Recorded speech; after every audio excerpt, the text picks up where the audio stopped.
चर्चा प्रारंभ होत है, सुनो साथ चित दे।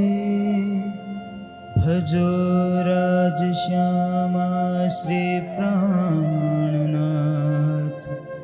सखी जीवन हमारे। श्री महामति कहे ऐसाथ जी, भया चर्चा का बखत। अब तुम सुनियो चित दे, लाल आगे आए बैठे इन तखत। लाल आगे आए बैठे इन तखत। श्री महामति कहें ऐसाथ जी, ये नलिये की बितक। अब सूरत की कहूँ जो आज्ञा है हक, जो आज्ञा है हक। श्री जी साहिब जी खुशकी चले।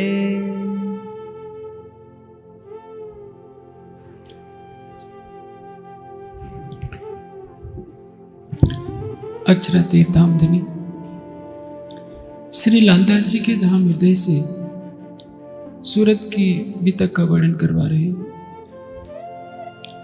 कल आपने श्रवण किया कि किस तरह से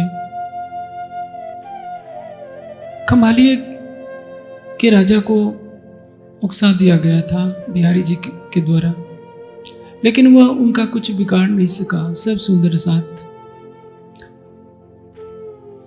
वहां से घोघा पहुंचे, घोघा से सुहाली आए। श्री जी खुशकी चले, रण आन उतरे। खुशकी यानी स्थल मार्ग से, जमीन के मार्ग से श्री जी कच्छ के रण में आए, वहां से घोघा और घोघा से सुहाली। सुहाली से सब सुंदर सा सूरत पहुंचे। जब घोघा पहुंचे, सुहाली पहुंचे, वहां प्रेम जी और थावर जी घोघा के रहने वाले थे। दोनों गाड़ी लेकर के आते हैं कि सब सुंदर साथ को उस पर ले चलें। श्री जी के आगमन का समाचार मिल गया था। गाड़ी पर सब सुंदर साथ श्री जी सहित बैठ जाते हैं। कीचड़ भरा रास्ता है, रेतीली जमीन है। जो गाड़ीवान है बैल हाँफता रहता है, पहिए धस जा रहे हैं, फिर भी वो जो सुए चुप होते रहता है, मारता है, सुए चुप होता है ताकि ये बैल आगे चले। उस समय एक कीर्तन उतरता है, धोरीडा माम के तारी धूसरी, वाटटी विस्मी रे गाड़ी बाहर भरी। धोरीटा कहते हैं बैल को, ऐ बैल, मां मुके तारी धूसरी, तेरे कंधे पर जो जुआ रखा है इसको छोड़ना नहीं। वाटटी विस्मी गाड़ी बाहर भरी, रास्ता उबड़ खाबड़ है और गाड़ी में इतना अधिक सुंदर साथ भरे हुए हैं कि बोझ बहुत अधिक है। वाटटी विस्मी रे गाड़ी बाहर भरी।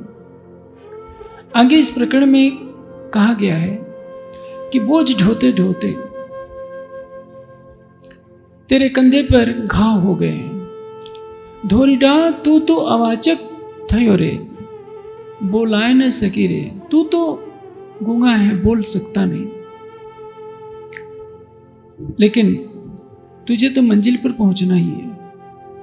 इसमें मेराज के नाम से कीर्तन उतरा है। वैसे ये कीर्तन विक्रम संवत 1728 का है और संवत 17 से 12 से 15 के बीच में जो वाणी उतरी है उसमें प्राय मेराज की छाप है, लेकिन इसमें मेराज के जीव को संबोधित किया गया है। इस कारण यद्यप 1715 में जो वाणी उतरी उसमें इंद्रावती की छाप है, लेकिन मेराज के जीव को विशेष करके संबोधित किए जाने के कारण इसमें मेराज की छाप दी गई है। मेराज कौन है? बैल। गाड़ी क्या है? जागने की गाड़ी। सुई चुभने वाला कौन है? जो गाड़ी को हाँक रहा है, यानी गादी पर बैठे हुए बिहारी जी महाराज सुई चुभने वाले हैं। वो बैल को मार रहे हैं, बैल तो अपना कार्य कर रहा है। इंद्रावती जी की आत्मा कह रही है कि मेरे जीव, तूने कभी अक्षरातीत से प्रार्थना की थी कि मेरे जीव को जागने की सेवा में लीजिए, मेरे तन में आकर बैठिए, तो तुझे ये अवसर मिला है। धोरिडा मां मुके तारी धूसरी, राज्य ने तुम्हारे कंधे पर जागने का जुआ रख दिया है। बिहारी जी महाराज गादी पर बैठे हैं और जागने का कार्य इतना कठिन है। कीचड़ है रास्ते में, रेत है, उबड़ खाबड़ जमीन है, यानी कदम कदम पर कठिनाइयां ही कठिनाइयां हैं। बिहारी जी महाराज गादी पर बैठे हैं तो इसलिए तू उनके विरुद्ध में बोल भी नहीं सकता, क्योंकि तूने सतगुरु महाराज को वचन दिया था कि हम और बिहारी जी मिल करके जागने का कार्य करेंगे। ऐसी अवस्था में बिहारी जी महाराज भले ही कितने कांटे चुभे, बिहारी जी महाराज ने पहले चुगली करवा करके कारागार में बंद करवाया था, जब हफ्से में, जब अरब से आए थे बालबाई के माध्यम से। दूसरी बार चुगली करवाया जब श्री जी सब सुंदर साथ को इकट्ठा करवाना चाहते थे, और तीसरी बार खंबालिये के राजा से चुगली करवाकर प्राणों के ऊपर भी खतरा डाल दिया। उन्होंने धाराभाई को निकाला, रूपा को बाई को निकाला, आगे और भी कितनी घटनाएं आएगी। बिहारी जी सुए पर सुए चुभाएंगे, पीड़ा देंगे, फिर भी यदि इन कष्टों से दुखी होकर तुमने भी जागने की गाड़ी का जुआ हटा दिया, तो इन अंधकार में भटकने वाले सुंदर साथ को कौन परम धाम की राह ले जाएगा? क्योंकि ये सुंदर साथ तो स्वतः चलने में समर्थ है। अब तुम्हारे ऊपर ये मुद्दा है, चाहे कितना भी कष्ट हो, तुम्हारे कंधे पर कितने भी घाव होते रहें, गाड़ी के पहिए रेत में धंस जा रहे हैं, फिर भी तुम्हें इसकी चिंता नहीं करनी है। तुम्हें अपने कष्टों की चिंता नहीं करनी है। जो राज्य ने तुम्हारे ऊपर उत्तरदायित्व सौंपा है, सब सुंदर साथ को मूल मिलावे में ले जाकर ही दम लेना है। एक कीर्तन उतरता है, उतरा तो ये उस समय, लेकिन छठे दिन की लीला में हम सब सुंदर साथ के लिए कि राज्य ने हमें जो सेवा का उत्तरदायित्व सौंपा है उससे हमें निभाना होगा। यदि हम इस उत्तरदायित्व को निभाते हैं तो इसमें हमारी आत्मा का सुख होगा। सेवा करना किसी पर एहसान करना नहीं होता है।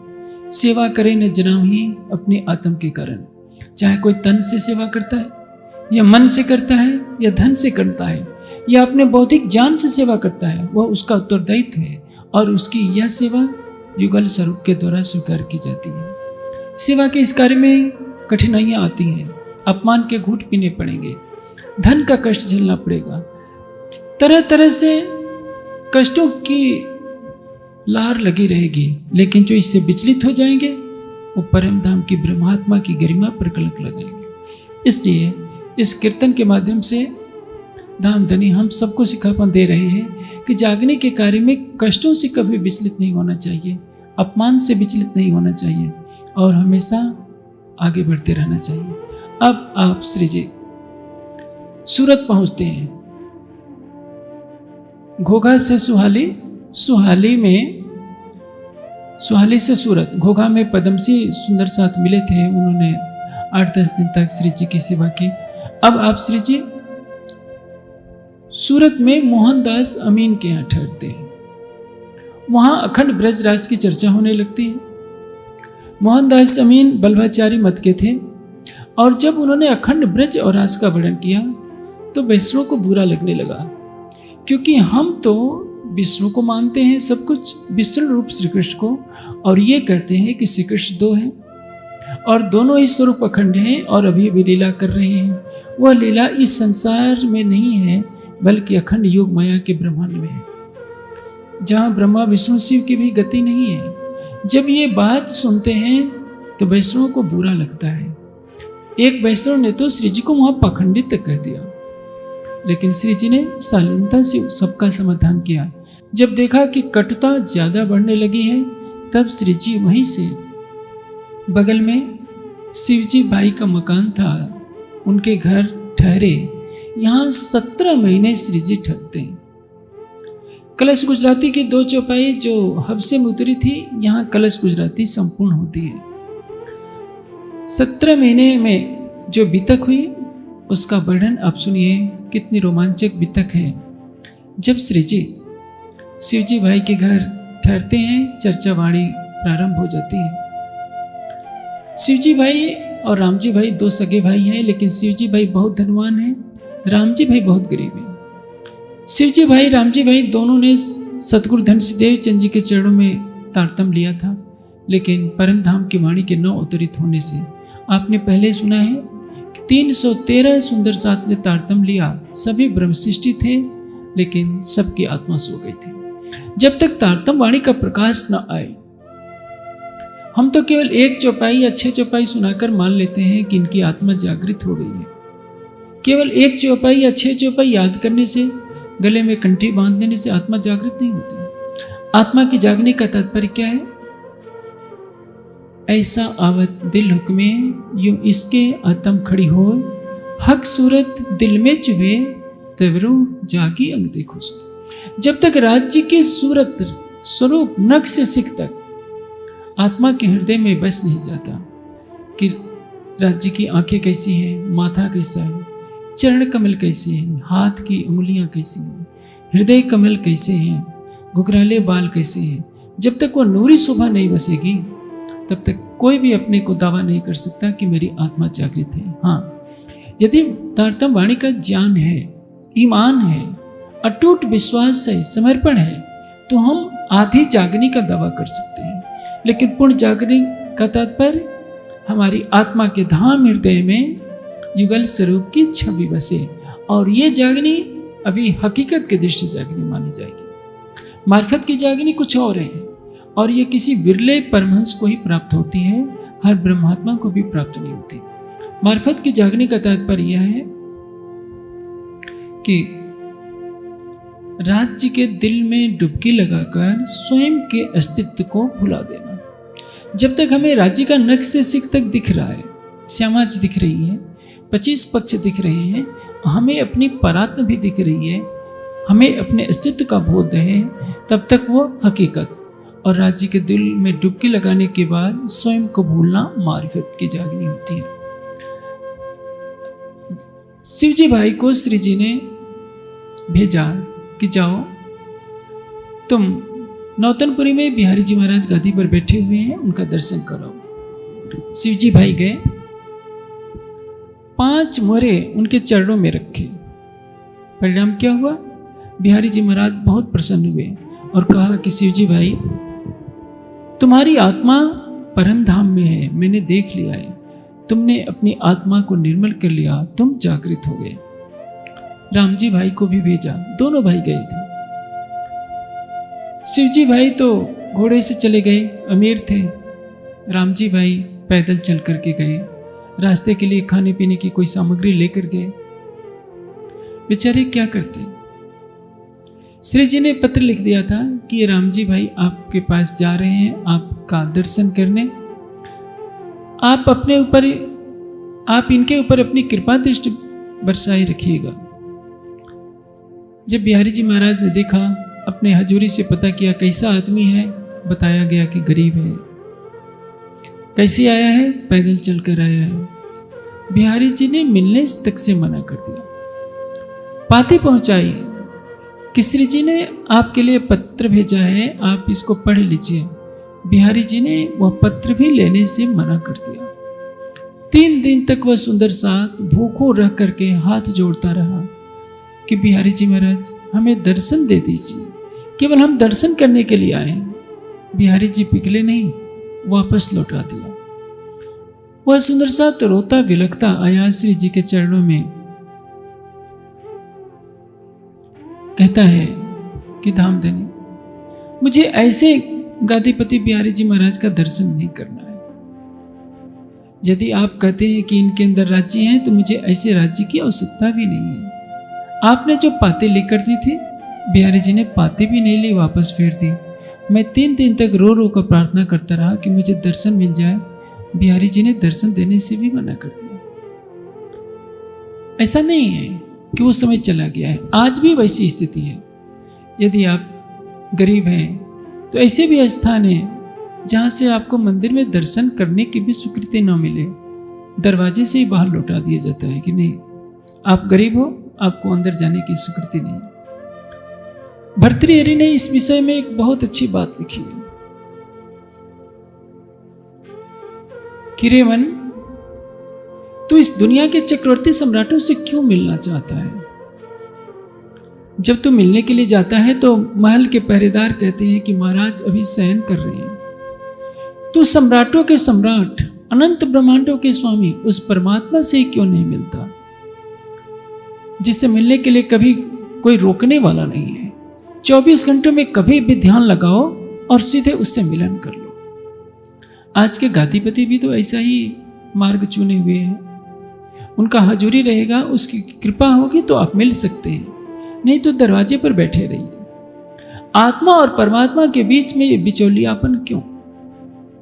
परम धाम की ब्रह्मवाणी उतर चुकी है। उस ब्रह्मवाणी से सबको यह विदित होना चाहिए कि हक नजीक सहरक से आड़ो पटन द्वार, खोली आंखें समझ की, देखती न देखे भरतार। बहुत कुछ कह दिया है इस चौपाई में। हक नजीक सहरक से, राज्य प्राण की नली से भी निकट है।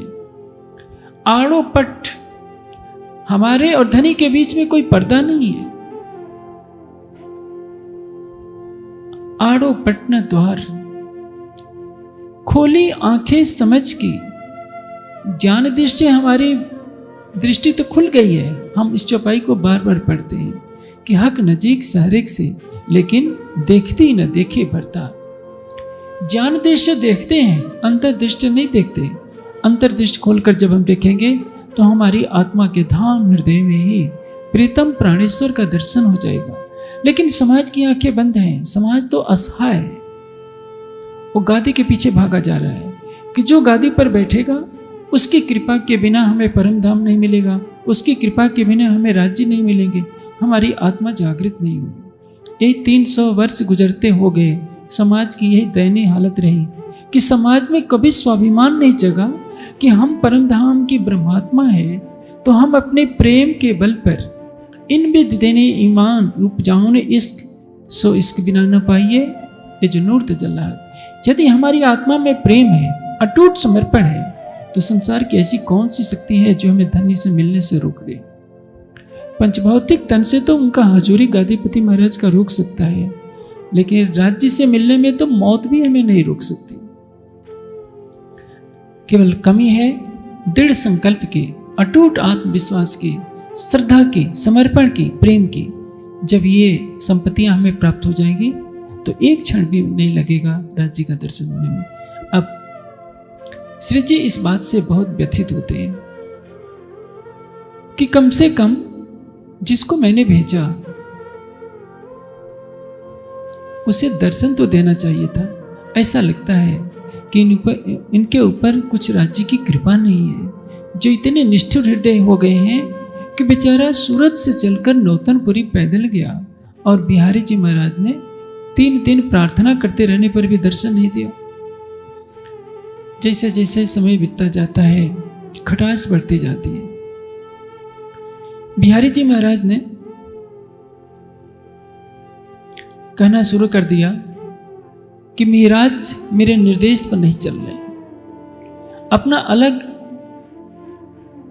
एक ग्रुप वर्ग बनाते जा रहे हैं, अपना समूह बनाते जा रहे हैं। मैंने धारा भाई को निष्कासित कर दिया, धारा भाई को इन्होंने रख लिया। रामजी भाई को निष्कासित किया तो रामजी भाई को रख लिया। रूपा को निष्कासित किया, रूपा को रख लिया। ऐसा क्यों? जिस चीज को मैं निकालता हूं उसको ये रख लेते हैं, यह तो उचित नहीं। जब यह बात श्री जी तक पहुंचती है, श्री जी कहते हैं जो कोई लूला पांगला साथ इंद्रावती न छोड़े वाको हाथ। लूला किसको कहते हैं? जिसके हाथ न हो, यानी समाज का उपेक्षित व्यक्ति, जो गरीब हो, मूर्ख हो, और सबसे अधिक पिछड़ा हो, जिसको कोई पूछता ना हो, समाज का दलित वर्ग समझ लीजिए। किसी भी धार्मिक संस्था में भी जाइए तो सबसे पहली पूछ किसकी होती है? धनवानों की होती है। बेचारे गरीबों को, बूढ़े लोगों को कौन पूछता है? इंद्रावती जी कहती है, तब श्री जी कहा, जो कोई लूला पांगला साथ इंद्रावती न छोड़े वाको हाथ। मैं क्या करूंगी? जो कोई लूला है, समाज का उपेक्षित है, और पांगला, पांगला यानी लंगड़ा, जिसके हाथ भी ना हो पैर भी ना हो, कहने का तात्पर्य क्या है? जो दूसरों पर आश्रित है, स्वयं चल नहीं सकता। स्वयं चल नहीं सकते का अलंकारिक भाव क्या है? कि जो व्यक्ति ज्ञान से रहित है, धार्मिक ज्ञान नहीं है, समाज का सबसे उपेक्षित व्यक्ति है, जिसको लूला लंगड़ा कहते हैं। इंद्रावती जी की आत्मा कहती है कि यदि वो मेरी शरण में आता है, राज्य की शरण में आता है, तो मैं इसको कभी भी नहीं छोड़ूंगी। श्री जी की यह बात बिहारी जी महाराज तक पहुंच गई। धीरे धीरे दूरियां बढ़ती जा रही हैं। अंत में श्री जी की चर्चा वहां प्रारंभ होती है। श्री जी की चर्चा के प्रभाव से पूरा शहर उमड़ने लगता है। इस समय मस्कत, श्री जी जब आवासी बंदर गए थे मस्कत के बाद, तो आवासी बंदर से गोवर्धन भाई आ जाते हैं और सारा खर्चा, जितने सुंदर साथ वहां ठहरे होते हैं, सारा खर्च अपने सिर पर ले लेते हैं। चर्चा का प्रारंभ होता है।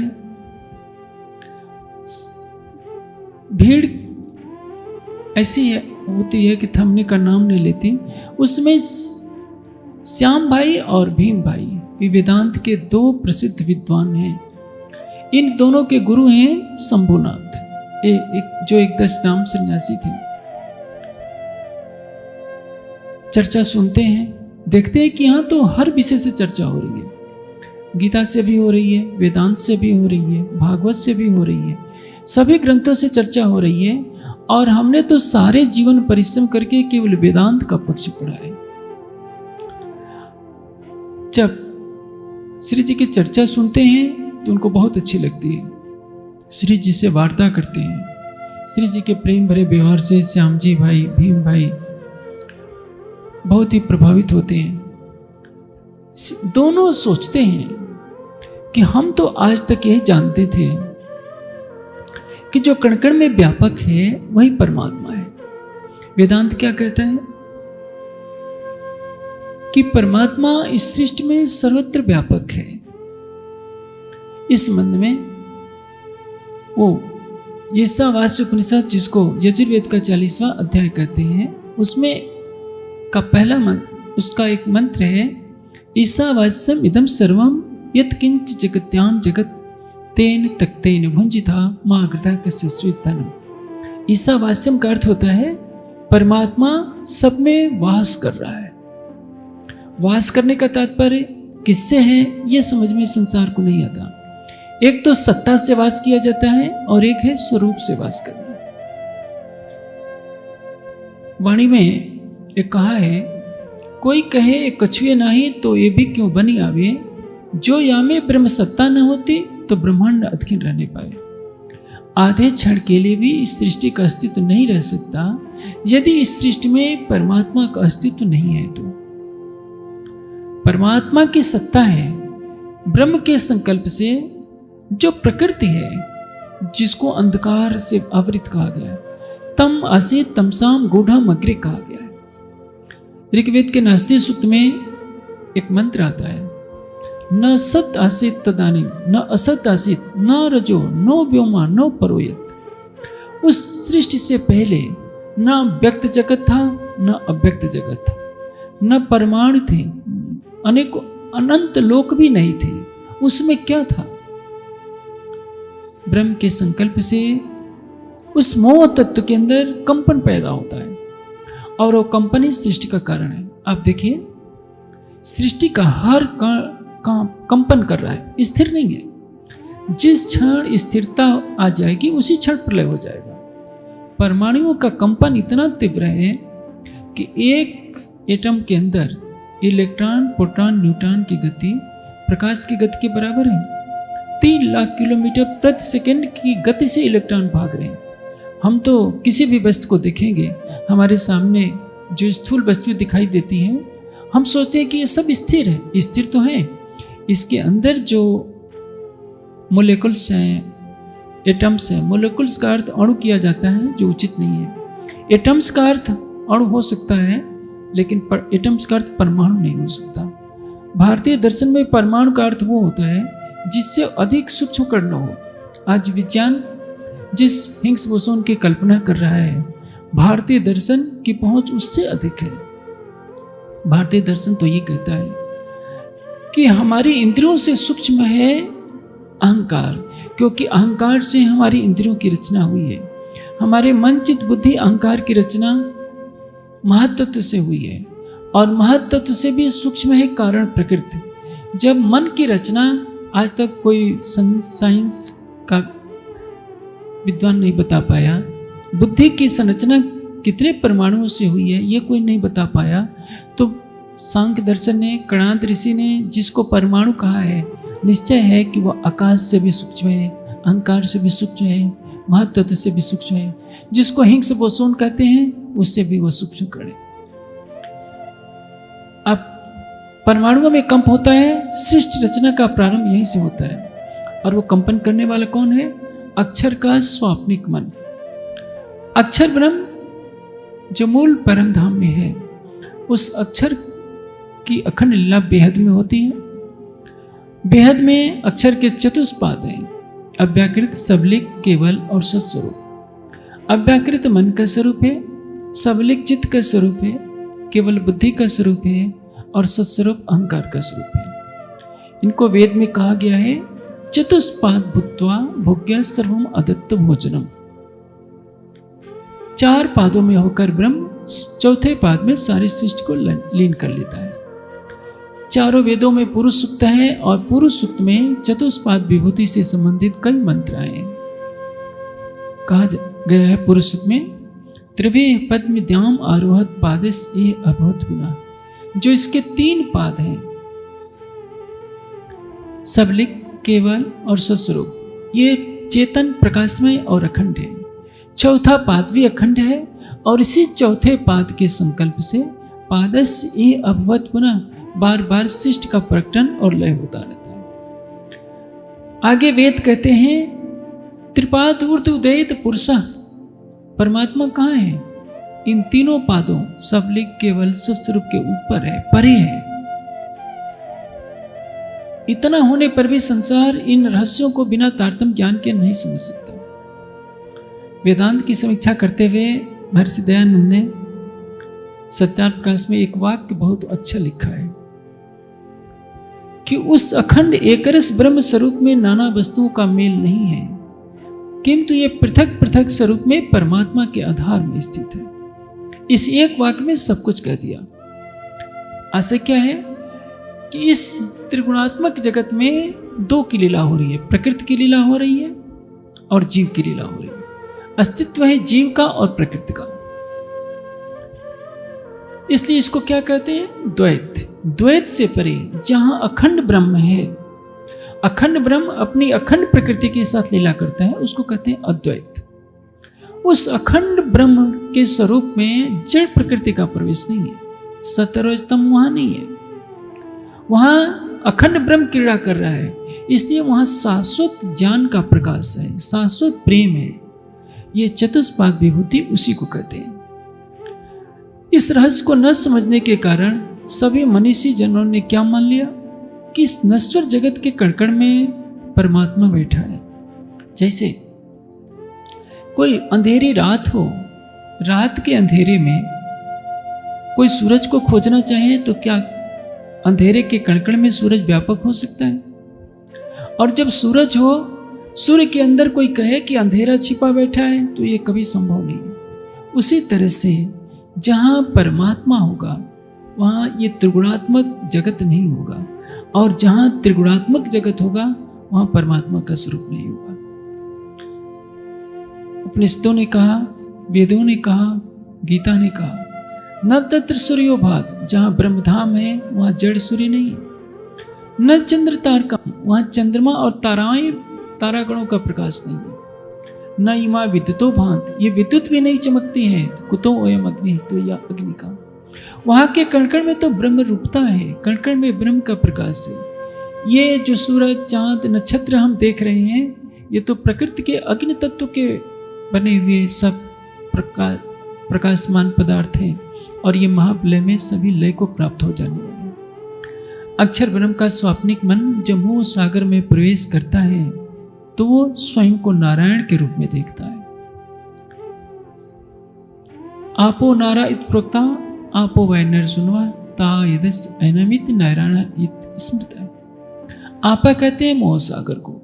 मोह सागर में जिसका निवास हो, यानी वह अव्यक्त अविनाशी ब्रह्म जो इस मोह सागर से सर्वथा परे रहता है, उसका संकल्प जब प्रकृति के अंदर आता है सृष्टि के लिए, के संकल्प सृष्टि की रचना के लिए, जिसके कारण क्षोभ होता है, तो उसका स्वरूप होता है नारायण का। जब वह संकल्प करता है एको हम बहुश्याम, मैं एक हूं, अनंत रूपों में यह सृष्टि दृष्टिगोचर होने लगे, वह क्षोभ का परिणाम सृष्टि के रूप में दृष्टिगोचर होता है। लेकिन सृष्टि के कणकण में वो कैसे व्यापक हो गया? उसकी सत्ता व्यापक है। मनुष्यों ने बहुत तर्क दिया है कि देखिए, जैसे फूल में सुगंध है, दूध में मक्खन है, उसी तरह से आग में, लकड़ी में आग है, उसी तरह से सृष्टि के कणकण में परमात्मा रहता है। जब दूध को बिलो करके उसको मथा जाता है तो मक्खन निकल आता है, लकड़ी को घिसा जाता है तो आग निकल आती है। फूल में सुगंध होती है, दिखाई नहीं पड़ती, उसको नासिका से अनुभव किया जाता है। तिल में तेल होता है लेकिन दिखाई नहीं पड़ता, जब तिल को घानी में डाला जाता है तो तेल निकल आता है। ये उदाहरण ब्रह्म के ऊपर प्रयोग नहीं किया जा सकता। लकड़ी जड़ है, दूध जड़ है, तिल जड़ है। लकड़ी के अंदर जो अग्नि है वो तो लकड़ी का कारण रूप है। लकड़ी में जल तत्व है, अग्नि तत्व है, पृथ्वी तत्व है। अग्नि तत्व कारण है और उससे लकड़ी का निर्माण हुआ है। जो सूक्ष्म पदार्थ था अग्नि, वो तो प्रकट हो गया। तो ये कौन सी बड़ी बात है? परमात्मा निमित्त कारण है, उपादान कारण नहीं है।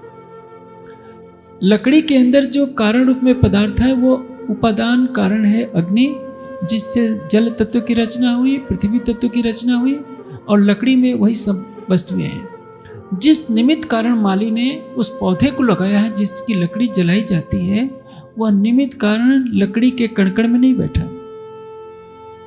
गाय का दूध जड़ है, उस दूध में मक्खन जो मिला रहता है वो भी जड़ है। दूध को आप मक्खन बिलोते जाइए और कहिए कि गाय निकल, गाय निकल, गाय कहां से निकलेगी? निमित्त कारण गाय है जिसने उस दूध को पैदा किया। इसी प्रकार फूल में सुगंध है, जिस माली ने फूल को लगाया होगा वो माली फूल के कणकण में नहीं बैठा है। तिल में तेल है, जिस किसान ने तिल को उगाया होगा वो किसान तिल के कणकण में नहीं मिला।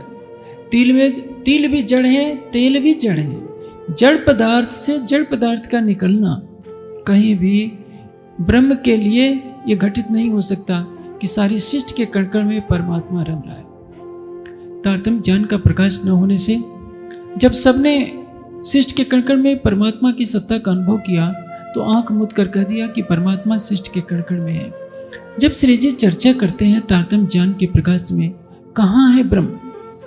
सुख मुनि बानी बोलिया वेदांत, सो इनो क्यों समझे जाए, हो से प्रकाश प्रकट निज बुद्ध का, सो श्री महामत देसी बताए। कहा है कीर्तन ग्रंथ में, सुखदेव ने वेदांत की भाषा बोली। सुखदेव के कथन का आशय क्या? कि जो महारास हुई वो त्रिगुणातीत ब्रह्मांड था, इस सत्व रज तम के अंदर का ब्रह्मांड नहीं था। इसलिए उस त्रिगुणातीत में ब्रह्म की लीला होती है, इस त्रिगुणात्मक जगत में माया की लीला होती है। ब्रह्म तो इस जगत से परे है। जब ये सारी बातें श्याम भाई, भीम भाई सुनते हैं तो उनका मस्तिष्क चकरा जाता है कि हमारी तो इतनी उम्र गुजर गई वेदांत के सूत्र पढ़ते पढ़ते, उपनिषद पढ़ते पढ़ते, लेकिन हम ये जान नहीं पाए कि ब्रह्म कहाँ है। हमने तो जो इस सृष्टि के कण-कण में जो व्यापक जिसकी सत्ता दृष्टिगोचर हो रही है, उसी आदि नारायण को, उसी ईश्वर को, उसी सबल ब्रह्म को ही परमात्मा मान लिया, सच्चिदानंद परमात्मा मान लिया। वेदांत का एक वर्ग है जो ये मानता है कि ब्रह्म का जो प्रकृति से परे शुद्ध स्वरूप है वो प्रकृति से पूर्णतः अलग है। इस प्रकृति में जिसकी लीला हो रही है उसको सबल ब्रह्म कहते हैं, ईश्वर कहते हैं, आदि नारायण कहते हैं, महाविष्णु कहते हैं, एक वर्ग मानता है। लेकिन तारतम्य ज्ञान का यथार्थ प्रकाश न होने से वो भी भटक जाते हैं कि सारा जगत ही ब्रह्म रूप है। कोई कहे ए सबे ब्रह्म तब तो अज्ञान कछुए नहीं, तो खटशास्त्र हुए कहे को मोहे ऐसी आवत मन में। श्री जी कहते हैं कि सब कुछ ब्रह्म ही ब्रह्म है, तो आप किसी से ज्ञान क्यों सुनते हैं? आपके अंदर काम, क्रोध, मद, लोभ, अहंकार की ज्वाला क्यों धधकती है? जब सृष्टि में ब्रह्म के सिवा कुछ है ही नहीं, तो दुख कहाँ से आ गया, घृणा कहाँ से आ गई, जन्म और मरण कहाँ से आ गया? इसलिए जहाँ ब्रह्म का त्रिगुणातीत स्वरूप है वहाँ माया के विकार नहीं होने चाहिए। जब इस प्रकार की अलौकिक चर्चा श्री जी के मुखारविंद से भीम भाई को सुनने को मिलती है तो भीम भाई मुग्ध हो जाते हैं।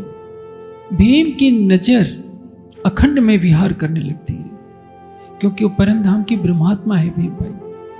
उनको अटूट विश्वास हो जाता है कि ऐसा अलौकिक ज्ञान तो हमने सुना ही नहीं था। ये तो अक्षर से परे अक्षरातीत के स्वलीला अद्वैत का वर्णन कर रहे हैं, जिसको वेदांत की भाषा में तरह तरह के शब्दों से संबोधित किया गया है। वेदांती लोग 4 ब्रह्म वाक्यों का वर्णन किया करते हैं। अहम ब्रह्मास्मि, तत्त्वमसि, अयम आत्मा ब्रह्म, सर्वम खलिदम ब्रह्म। जिसको सर्वम खलिदम ब्रह्म कहते हैं, सब कुछ ब्रह्म ही ब्रह्म है, तो ये जगत सब कुछ ब्रह्म ही ब्रह्म क्यों है? इसी प्रकार की एक बार घटना हुई थी जब आदि शंकराचार्य काशी में अपने ज्ञान का ढिढोरा पीट रहे थे। सामने से एक चंडाल आया। शंकराचार्य कहते हैं कि चंडाल सामने से हट, देखता नहीं कि मैं स्नान करके आ रहा हूं। चंडाल वही खड़ा हो जाता है, क्योंकि आप जानते हैं चंडाल श्मशान में रहते हैं, मूर्तों को जलाते हैं, उनके साथ जंगली कुत्ते होते हैं जिसको मांस खिलाते रहते हैं, और स्वाभाविक है चंडाल के शरीर से बदबू भी आती रहती है। एक तरफ अखंड ब्रह्मचारी शंकराचार्य, दूसरी तरफ काला कलोटा चंडाल। शंकराचार्य भी खड़े हैं, वो क्रोध में कह रहे हैं कि चंडाल दिखाई नहीं देता, मैं स्नान करके आ रहा हूं। चंडाल मुस्कुराने लगता है, कहता है कि आचार्य, सूर्य का प्रतिबिंब गंदे नाले पर पड़ता है और सूर्य का प्रतिबिंब गंगा जल में पड़ता है, तो सूर्य में क्या दोष हो गया? आप तो कहते हैं ब्रह्म सत्यम जगत मिथ्या, जीव ब्रह्म न एव अपरा। ब्रह्म ही सत्य है, जगत मिथ्या है। जब इस मिथ्या जगत को भी आप ब्रह्म रूप मानते हैं और कहते हैं कि जीव ब्रह्म दो नहीं है, तो आपके अंदर जो आत्म चैतन्य है ब्राह्मण के तन में, मेरे अंदर जो आत्म चैतन्य रूप जीव है वो चंडाल के तन में है। तो चंडाल का जो चैतन्य है क्या वो ब्रह्म नहीं होगा? क्या ब्रह्म के सामने से ब्रह्म हटे? एक चंडाल के तन का चैतन्य ब्रह्म नहीं हुआ, ब्राह्मण के तन का चैतन्य ब्रह्म हो सकता है? ये कैसा भेदवाद है? शंकराचार्य जी को अपनी भूल महसूस हुई। और उन्होंने चंडाल के चरणों पर अपना शीश रख दिया कि सचमुच तुम सही कहते थे। यदि सब कुछ ब्रह्म ही ब्रह्म है तो आपको चंडाल क्यों दिखाई देने लगा? सारा जगत ब्रह्मरूप क्यों नहीं दिख रहा है? वास्तविकता यह है कि यह तो भेदवाद का संसार है, त्रिगुणात्मक जगत है। परम धाम क्या है? सतचित और आनंदमयी। यह जगत है असत, जड़ और दुखमयी। इसलिए इस असत, जड़ और दुखमय जगत में ब्रह्म की सत्ता है, ब्रह्म का अखंड स्वरूप नहीं। जब श्यामजी भाई को, भीम भाई को अलौकिक चर्चा का रस मिलता है तो वो चरणों में आ जाते हैं। धीरे धीरे प्रकाश और बढ़ता है।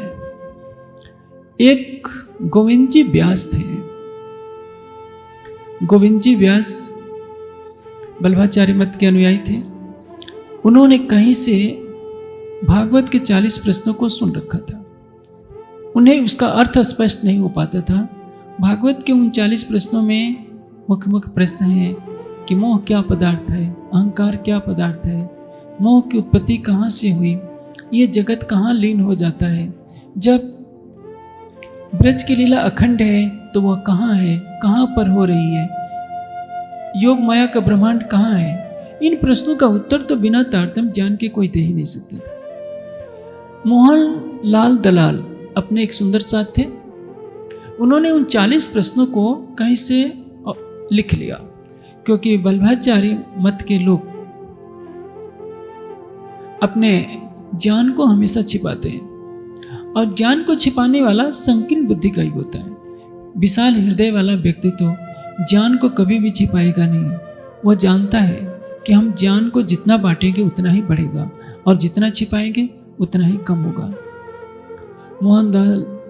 मोहनदास दलाल ने वह प्रश्न ला करके श्री जी को दिया और कहा कि धामधनी, ये जो गोविंद जी व्यास हैं, इन प्रश्नों का उत्तर चाहते हैं। यदि इन प्रश्नों का उत्तर मिल जाए तो संभवतः ये भी धामधनी के चरणों में आ जाएंगे। श्री जी ने उन प्रश्नों की चर्चा उनसे करवाई। यानी श्री जी ने कहा कि आप एक एक प्रश्न को मेरे से पूछिए, और श्री जी उत्तर देते गए।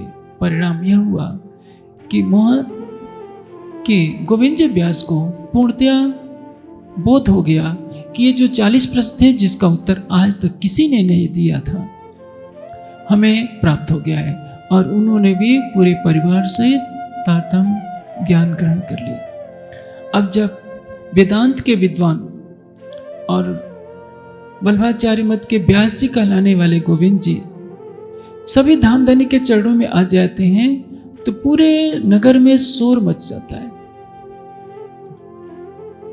कि ऐसे कोई अलौकिक महापुरुष आए हैं जिनके अलौकिक ज्ञान से प्रभावित होकर पूरा नगर उनके चरणों में चला जा रहा है।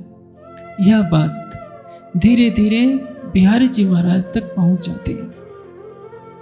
बिहारी जी महाराज सोचते हैं कि मेराज को रोका तो जा नहीं सकता, हमसे अलग होकर के अलग चर्चा करते हैं, तो क्यों ना कुछ नियम बनाया जाए।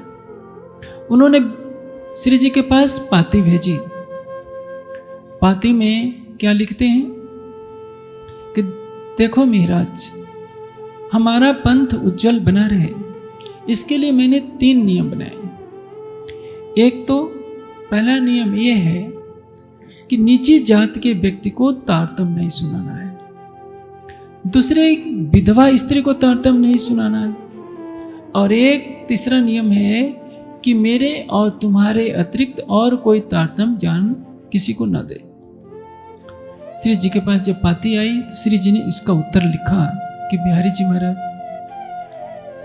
यह जो आपने लिखा है कि नीची जात के व्यक्ति को तारतम्य नहीं देना चाहिए, इसको मैं किसी भी स्थिति में नहीं मानूंगा। सतगुरु धनिष्ठदेव चंद जी ने किसी की जाति नहीं देखी, जिसमें देखा कि परम धाम की आत्मा है उसको तारतम्य जान दिया। आप जो जातिवाद का प्रपंच चला रहे हैं, सतगुरु महाराज ने अंतर्दृष्टि से देखा, आंतरिक स्वरूप को देखा। ये जाति परंपरा तो बाहर की है। और सच पूछा जाए तो ये हिंदू समाज का कहीं ना कहीं एक प्रकार से कोड है जिसमें सारा समाज घृणा की आग में जल रहा है। हमारी यह जात, हमारी यह जात। किसी ने अतीत के पन्नों को नहीं उठा करके देखा कि रविदास जी किसके गुरु थे? मीराबाई के। मातंग ऋषि क्या थे? चांडाल थे। जवाल ऋषि गणेरिया थे। राम ने केवट को गले लगाया, अपना मित्र कहा। आखिर व्यास जी किसके पुत्र थे? व्यास जी तो सत्यवती के पुत्र थे, और सत्यवती किसकी पुत्री थी? मल्लाह की पुत्री थी। वर्ण जितने बनते हैं कर्म से बनते हैं, जन्म के आधार पर किसी की जाति निर्धारित नहीं होती। ये तो बैकुंठ वाले भी कहते हैं कि जिस घर में परमात्मा का भक्त हो जाता है उसकी जाति नहीं देखी जाती, और जो कोई भक्ति की राह पर चल पड़ता है, परम धाम की आत्मा है।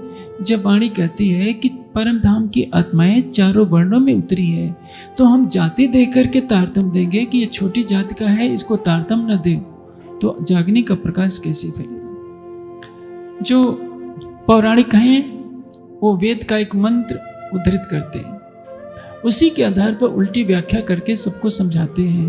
वो पुरुष सूक्त का मंत्र है, ब्राह्मणो वस्य मुखम आसीत बाहो राजन्य कृता उरु तदस यद वैश्य पदभ्याम शूद्रो अजायत। ये मुख क्या है? ब्राह्मण है, शाब्दिक अर्थ होता है। भुजाएं क्षत्रिय हैं, ये उरु पेट क्या है? वैश्य है, और पैर क्या है? शूद्र है। लेकिन ये तो सोचिए, ये गुणवाचक है। सिर को ब्राह्मण कहा गया क्यों? कि जो समाज के जिस व्यक्ति में ज्ञान की प्रधानता है, शिष्टाचार की, भक्ति की प्रधानता है, उसको ब्राह्मण कहा गया। बाहु वय बलम, जिसकी भुजाओं में शक्ति है, जिसमें शक्ति है, जो समाज की रक्षा करता है, वो क्षत्रिय है।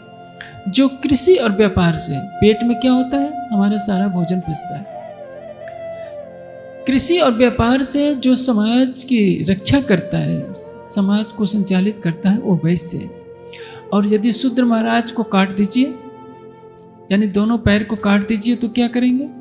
न ब्राह्मण देवता चल पाएंगे, न क्षत्रिय महाराज चल पाएंगे, न वैश्य चल पाएंगे। सबका आधार कौन है? शूद्र।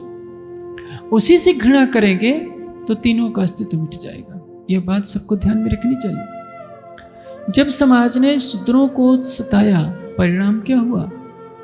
जब एक शूद्र दलित, जिसको आप कहते हो, जब वो क्रिश्चियन बनता है, मुस्लिम बनता है, तो आपकी संस्कृति के लिए एक विरोधी बनकर के तैयार हो जाता है। किसी ने ये नहीं सोचा। आप अपने भाई को अपने से दुकारोगे तो उसका परिणाम क्या होगा? इसलिए प्राचीन काल में मर्यादा पुरुषोत्तम राम ने केवट को गले लगाया। महापुरुषों के लिए जाति का कोई बंधन नहीं रहा। भगवान श्री कृष्ण दुर्योधन का मेवा छोड़ दिए और विदुर के घर का साग खाए। विदुर तो शूद्र थे, और सबको यह विदित होना चाहिए कि विदुर जी का सिंहासन धृतराष्ट्र के बगल में रहता था, और विदुर जी धृतराष्ट्र के महामंत्री थे। यानी धृतराष्ट्र के बाद यदि किसी को प्रशासनिक अधिकार था तो विदुर जी को था। और विदुर सबको मालूम है कि दासी पुत्र थे, शूद्र के पुत्र थे, लेकिन योग्यता से उनका स्थान ब्राह्मण के समान था। विदुर के चरणों में युधिष्ठिर तक शीश झुकाते थे। किस लिए? किसी ने जाति को नहीं देखा, गुण को देखा। मीराबाई यह नहीं देखने गई कि मेरे गुरुदेव तो जूता गांठते हैं, शूद्र हैं, दलित हैं। मीराबाई ने रविदास की भक्ति देखी, रविदास की भक्ति पर रीझ कर उनको अपना गुरु बनाया। जाति जन्म से नहीं होती है, और मनुष्य की तो एक ही जाति है, मानव जाति। जब आप मानते हैं कि विराट पुरुष के पैरों से शूद्र हुए, तो आखिर शूद्र तो विराट पुरुष से ही पैदा हुए, फिर उसको अलग क्यों कर सकते हैं आप? दलित कैसे शब्द संबोधित कर सकते हैं? हिंदू समाज को लड़ाने के लिए एक मान्यता चला दी गई है कि आदिवासी शब्द का इस्तेमाल किया गया, कि पहले भारत में जो रहते थे वे आदिवासी थे, आर्य बाहर से आए और यहाँ कब्जा करके यहाँ रहने लगे, इसलिए ये आदिवासियों को उन्होंने दक्षिण में धकेल दिया, जो द्रविड़ कहलाते हैं। यहाँ के लोगों को लड़ाने के लिए ये कुत्सित चाल है। आर्यों के आने से पहले भारत में कोई भी नहीं रहता था। शिष्ट सबसे पहले तिब्बत में पैदा हुई और वहीं से संख्या बढ़ते बढ़ते नीचे के मैदानों में आने लगे। यदि आर्यों के आने से पहले भारत में कोई रहता था तो उनका धर्म क्या था, उनका धर्म ग्रंथ क्या था? वेद से पहले का कोई धर्म ग्रंथ किसी को मालूम ही नहीं है। इसलिए समाज को लड़ाने के लिए उल्टी सीधी बातें गढ़ दी जाती है, समाज को पता नहीं होता। श्री जी ने कहा कि बिहारी जी महाराज, आपकी इस जातिवादी व्यवस्था को मैं कभी भी स्वीकार नहीं करूंगा। आपने जो दूसरी बात लिखी है कि किसी विधवा को तारतम्य नहीं देना, मुझे वो भी स्वीकार नहीं है। जो खोजी बाई, खोजा संप्रदाय की मुस्लिम महिला थी और दुर्भाग्य से वो विधवा भी थी, लेकिन सतगुरु धनी श्री देवचंद जी ने जब उसके अंदर परम धाम का अंकुर देखा तो उसको बुला करके तारतम्य दिया। इसलिए तारतम्य ज्ञान में सबका अधिकार है, चाहे छोटी जाति का हो बड़ी जाति का हो। आत्मज्ञान के पाने का अधिकार संसार के हर प्राणी को होता है। धर्म में सबका अधिकार होता है। और जो तीसरी बात आप लिखते हैं कि मेरे और तुम्हारे सिवा कोई दूसरा तारतम्य न दे, तो ये बताइए हमारा और तुम्हारा तन कितने 100 वर्षों तक रहेगा? इसके बाद क्या होगा? आपका भी तो शरीर कभी छूटेगा। यदि केवल हम ही दोनों तारतम्य देते रहेंगे तो इतनी बड़ी दुनिया है, जागने का प्रकाश कैसे फैलेगा? ये तीनों बातें आपकी मुझे स्वीकार नहीं है। मैं तो वो करूँगा जो सतगुरु धनी श्री देवचंद जी ने कहा है। आप गादी पर बैठकर ये निर्देश देते रहे कि जो मैं कहूँ वो महाराज करे, तो कभी भी संभव नहीं है। जो मेरे सतगुरु महाराज ने कहा है मैं वो करूँगा। आज भी यही हो रहा है। सुंदर साथ कहते हैं कि जो गद्दीपति महाराज ने कहा हम उसका उल्लंघन कैसे करें? अक्षरातीत की वाणी है तारतम्य वाणी, श्रीमुख वाणी, सिंहासन पर पधराई गई ब्रह्मवाणी है। इसलिए केवल ब्रह्मवाणी का कथन मानना चाहिए, किसी व्यक्ति का कथन नहीं। चाहे कोई व्यक्ति कितना भी शक्तिशाली हो, कितने भी बड़े स्थान का स्वामित्व रखता हो, यदि उनका कथन वाणी के विपरीत है तो उसको कभी भी स्वीकार नहीं करना चाहिए। वाणी के कथनों का पालन, राज्य के आदेश का पालन।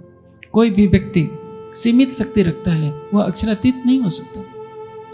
अक्षरातीत की ब्रह्मांगना भी इस संसार में अक्षरातीत की शोभा को धारण नहीं कर सकती। हाँ, मूल मिलावे में उसकी परात्म अक्षरातीत का स्वरूप है, लेकिन इस माया के संसार में जब उसने मिट्टी का तन धारण किया है तो जागने लीला में अक्षरातीत कहलाने की शोभा केवल महामती जी को दी गई है, अन्य किसी को भी नहीं। श्री जी ने ये बातें लिखकर भिजवा दी बिहारी जी महाराज के पास, और बिहारी जी ने उसको पढ़ करके बहुत नाराजगी व्यक्त की। परिणाम क्या हुआ? बिहारी जी महाराज पत्र लिखते हैं कि हमने तुमको काढ़े इस धाम, मैंने देखा तुम्हारे अंदर ही परम धाम की आत्मा नहीं है और मैंने तुमको परम धाम से निकाल दिया है। जब पत्र आता है श्री जी के पास तो श्री जी सोचने लगते हैं कि कम से कम ऐसा तो नहीं करना चाहिए कि मुझे ही सुंदर साथ से भी निकाल दिया। आखिर सुंदर साथ सोचते हैं कि आज श्री जी कुछ चिंतन में लगे हुए हैं। भीम भाई आखिर वेदांत का विद्वान था, उसने सब सुंदर साथ को एकत्रित किया और कहा कि भाई सुंदर साथ जी, न तो हमें श्री महाराज जी से मतलब है, न बिहारी जी महाराज और उनकी गादी से मतलब है। हमें तो उस स्वरूप से मतलब है जो हमारी आत्मा को जागृत कर रहा है। आपको विदित है कि श्री जी के स्वरूप से रास प्रकाश खटरुति कलश की वाणी उतरती है।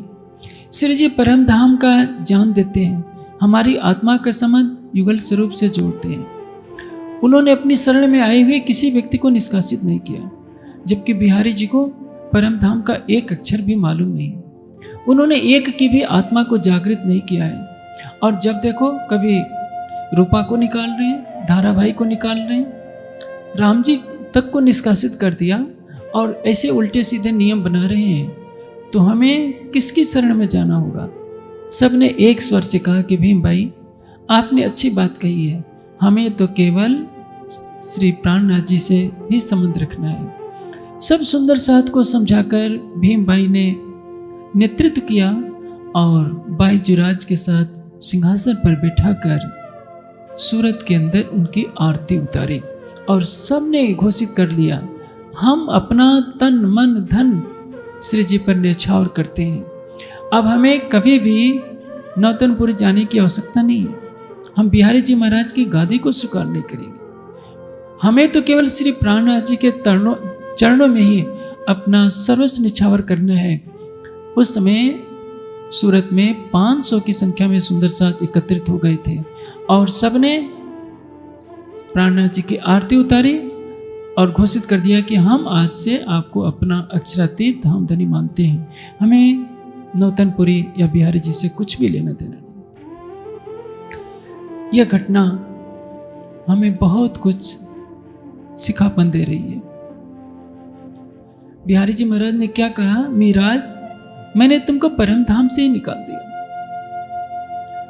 किसी पद पर बैठा हुआ व्यक्ति परम धाम से निकालने का साहस कैसे कर सकता है? पहले भी सुरजी भाई को बिहारी जी ने ऐसे ही धमकाया था कि यदि तुमने धारा भाई को नहीं निष्कासित किया तो मैं तुमको 12,000 में सम्मिलित नहीं करूंगा। धारा भाई ने हाथ जोड़कर कहा कि धामधनी हमको भी 12,000 में शामिल किए रहिए और हमको परम धाम से न निकालिए। जब ज्ञान का प्रकाश नहीं होता है तो ऐसे ही समाज भटकता है। आज भी समाज युगल स्वरूप पर वाणी पर कम निष्ठा रखता है, गादी पर निष्ठा अधिक रखता है।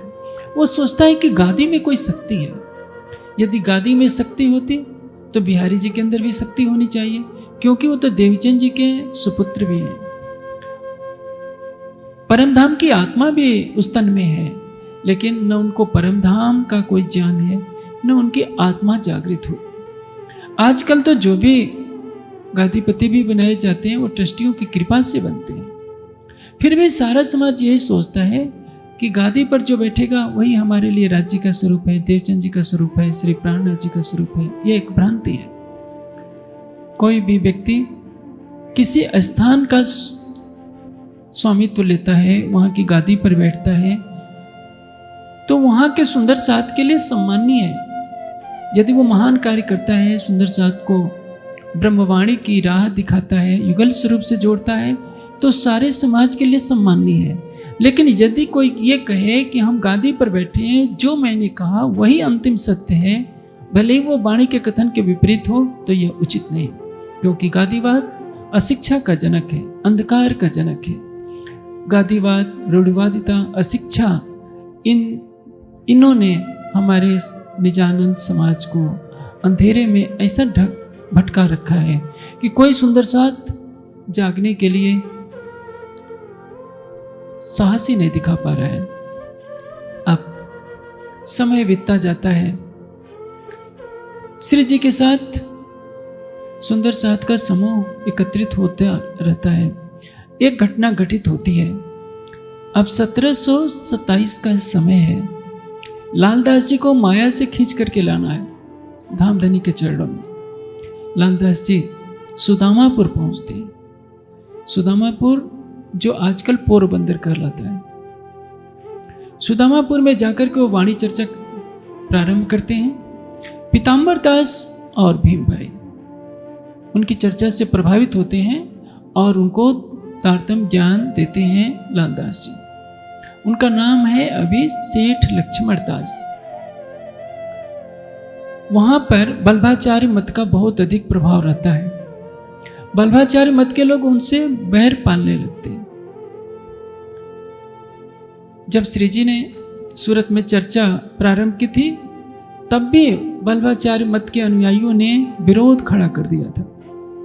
तब कीर्तन उतरा था, बचन विचारो रे मिठरी बल्भाचार्य वाणी। बल्भाचार्य मत के अनुयायियों, तुम अपने बल्भाचार्य की टीका सुबोधनी को नहीं पढ़ते।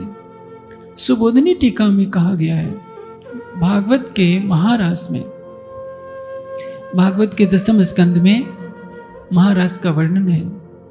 उसके 2 श्लोक बहुत महत्वपूर्ण है। मैंने काशी हिंदू विश्वविद्यालय के पुस्तकालय में, या संभवतः इलाहाबाद में एक बहुत बड़ा पुस्तकालय था विश्वविद्यालय का, उसमें भागवत की टीकाएं देखी, इस एक एक श्लोक पर कई कई विद्वानों की टीका थी। भागवत के ये 2 श्लोक बहुत महत्वपूर्ण है कि भगवान अपितारात्रि शरद उत्फुल्ल मल्लिका विक्षरन्तुम मनः चक्रे योग माया उपासता दृष्ट्वा कुमुद वनंतम अखंड मंडलम रमान नाभम नव कुमकुम अरुणम वनम च तत्कोमल गोभिरंजितम जगौ कलम वाम दृशामन। यह उस समय का प्रसंग है जब अक्षरातीत ने काल माया के ब्रह्मांड को छोड़कर योग माया के ब्रह्मांड में प्रवेश किया, तो नित्य वृंदावन में कैसा चंद्रमा था, नव कुमकुम आरूढ़म, जैसे कुमकुम से सुशोभित, केसर से सुशोभित, लालिमा से भरपूर वह चंद्रमा था। योग माया के ब्रह्मांड का ऐसा अलौकिक वर्णन यही दर्शाता है कि वास्तव में अखंड रास की लीला इस ब्रह्मांड से परे हुई थी। जब बांसुरी का श्रवण कर गोपियों ने अपना तन छोड़ा, तो उसमें स्पष्ट लिखा है भागवत में, जो गुणमय देहा, यानी अपने त्रिगुणात्मक शरीर का परित्याग कर दिया था। इससे यह स्पष्ट होता है कि अखंड महाराज की लीला इस नश्वर जगत में नहीं हुई थी। योग माया का वर्णन करने वाले इन 2 श्लोकों को पढ़ करके भी बल्लभाचार्य मत के अनुयायी इसी मथुरा वृंदावन में महाराज की लीला को जो मानते थे, श्री जी ने जब उसका विरोध किया तो ये वैष्णव बल्लभाचार्य मत के लोग लड़ने के लिए तैयार हो गए थे और निंदा पर निंदा केवल करते थे। कोई आकर कहता था, जब देखता था श्री जी के मुखारविंद से चर्चा सुनता था, तो कहता था कि ये तो धन्य भाग हैं, ये तो महान अलौकिक पुरुष हैं, अन्यथा पीठ पीछे वो निंदा ही करता था। आज भी आप देखेंगे टीवी के अंदर बहुत से भागवत के कथाकार आते हैं, बल्लभाचार्य मत के भी कई कथाकार इसमें आते हैं। बल्लभाचार्य मत में एक परंपरा है, वे लोग जन्म से ब्राह्मण होते हैं, गोसाई जी, और श्री कृष्ण के रूप में लीला किस तन में होती है, यदुवंशियों में। तो क्या मानते हैं, कितना बड़ा दुर्भाग्य है, जिसको परमात्मा मानते हैं, सर्वशक्तिमान सकल गुण निधान मानते हैं, उसका भी भोग लगाया हुआ क्यों नहीं खाते कि हम ब्राह्मण हैं और श्री कृष्ण तो यदुवंशी हैं, यादव हैं, इसलिए उनका खाया हुआ हम खाएंगे नहीं। उस प्रसाद को ले जाकर के बाजार में बेच देते। इससे बड़ा सृष्टि में और बदनसीब कौन होगा। कोट जतन ब्रह्माकर था कि सो जुठन नहीं पाए, और उसको भी ये खाते नहीं कि हम तो ब्राह्मण हैं। ये शरीर से ब्राह्मण है, जन्म से ब्राह्मण नहीं। जन्म से ब्राह्मण कभी नहीं कोई बनता। हमारा आचरण हमको ब्राह्मणत्व देगा। हमारे अंदर यदि ज्ञान है, विवेक है, वैराग्य है, भक्ति है, शील है, संतोष है, वेदों का ज्ञान है, तो हम ब्राह्मण हैं। यदि कोई विषय भोगों में लिप्त हो, वेद को देखा भी नहीं, फिर भी कहता है कि हम ब्राह्मण में, और श्री कृष्ण का हम प्रसाद इसलिए नहीं खा सकते कि वो हमसे छोटी जाति के हैं, तो समझ लीजिए करोड़ वर्षों में भी ऐसे व्यक्ति का जीव कभी भवसागर से पार नहीं कर सकता है। तभी श्री जी ने कहा कि गर्भ माहे क्यों नहीं गलया, तुम्हें गर्भ में ही मर जाना चाहिए था, तुम्हें तन धारण नहीं करना चाहिए था, कि एक तो तुम कृष्ण के भक्त कहलाते हो, स्वयं को अखंड ब्रज रास का वर्णन करते हो, दूसरों को सुनाते हो, और प्रसाद लेने से भी मना करते हो, प्रसाद भी बेच देते हो, स्वयं नहीं खाते। जब लालदास जी सुदामापुर में, जिसको आज पोरबंदर कहते हैं, वही सुदामा जो श्री कृष्ण जी से अपनी गरीबी के कारण सहायता मांगने गए थे, और योगेश्वर श्री कृष्ण ने उनको वहाँ का महाराज बना दिया था। सुदामा जी के नाम पर वो सुदामापुर बना, जो आजकल पोरबंदर कहलाता है, और जहाँ महात्मा गांधी का जन्म हुआ था। वहाँ भी वैष्णव लोग तरह तरह से विरोध करने प्रारंभ कर देते हैं। वो क्या कहते हैं कि कोई भी इनका प्रसाद न खाए, क्योंकि ये किसका धर्म है, चूहियों का धर्म है। ये लोग क्या करते हैं कि चूहिए के पैर में घुंघरी बांध घुंघरू बांधते थे और भोग लगाते हैं, कहते हैं कि आओ जी मनमोहन प्यारे। जब चूहा खाता है तो घुंघरू बजते हैं, तो कहते हैं कि ये देखो कृष्ण जी आ गए, सबको दर्शन देते हैं। यानी लालदास जी जब चर्चा करते थे तो ये वर्णन सुनाते हैं कि किस तरह जब सतगुरु धनीशदेव चंद जी चर्चा करते थे तो राज्य का आवेश श्री कृष्ण के रूप में प्रकट होता था, सब सुंदर साथ को दर्शन देता था अखंड ब्रज रास की चर्चा के समय। यही सारा वर्णन सुन करके उन्होंने कह दिया कि जो इनका प्रसाद खाएगा वो चूहे का जूठन खा लेगा, इसलिए कोई भी इनका प्रसाद ग्रहण न करे। ये बल्भाचार्य मत वालों ने तरह तरह के झूठे मनगढ़ंत आरोप लगाने शुरू कर दिए। आप देखेंगे कहीं भी वाणिज्य चर्चा जहां गुजेगी विरोध अवश्य होगा। श्री जी कहीं चर्चा करें या लालदास जी करें, आप भी कहीं जाकर के वाणी को फैलाइए, कुछ न कुछ विरोध तो अवश्य होगा। और ये सृष्टि का नियम है, आप अच्छे कार्य कीजिए या बुरे कार्य कीजिए, आपके सहयोगी भी मिलेंगे, विरोध भी करने वाले मिलेंगे। रावण का भी साथ देने वाले मिले, दुर्योधन और कंस का भी साथ देने वाले मिले, राम के भी साथी हुए, कृष्ण के भी साथी हुए। एक वर्ग सत्य का होता है, एक वर्ग असत्य का होता है, इसको कभी समाप्त नहीं कर सकते। सृष्टि के प्रारंभ से ये दोनों चलते आए हैं, दोनों चलते रहेंगे। हाँ, संख्या कम या अधिक की अवश्य हो सकती है। अब श्री जी के पास आना है लालदास जी को, राज्य क्या करेंगे? अभी सेठ लक्ष्मण दास बने हैं, वो चर्चा वाणी तो सुना रहे हैं, लेकिन आधा मन उनका अपना व्यापार में लगा हुआ है। जागने की देर हो रही है। राज्य ने ऐसी लीला की, लालदास संग चले खाली लेकर हाथ। अरबोपति थे लालदास जी, एक दिन में ही कंगाल हो गए। उनके गोदाम में इधर आग लग जाती है, सारी संपदा जो भी माल था जलकर राख हो जाता है। विदेश से उनके जहाजों में सामान आ रहा था, सारा माल, तूफान आया, सारे जहाज डूब गए। अब सोचिए, गोदाम का माल भी जला, जहाज का माल भी डूबा। फिर अरबोपति हो, फिर भी उसको कुछ देनदारी तो रहती ही है। जो संपत्ति थी वो तो जलकर राख हो गई, लेने वाले घर आ गए।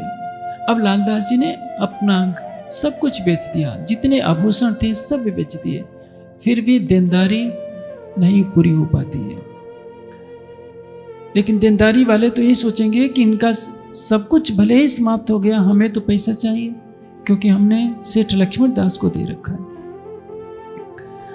और जब कुछ नहीं रहता तो आदमी क्या सोचता है?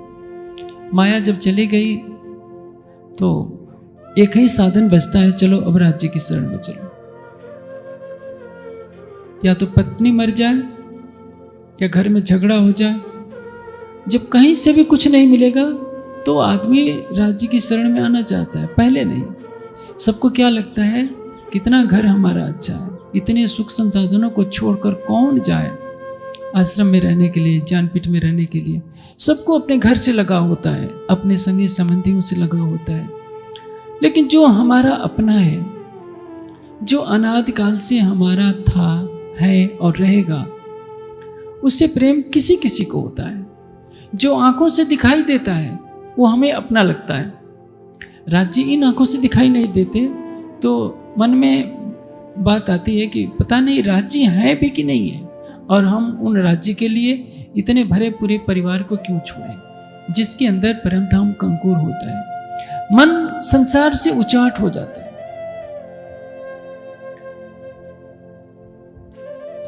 दुख थे विरह उपजे, बिरहे प्रेम इश्क, इश्क प्रेम जब आया, तब नेचे मिले हक। दुख किसका? विरह का दुख।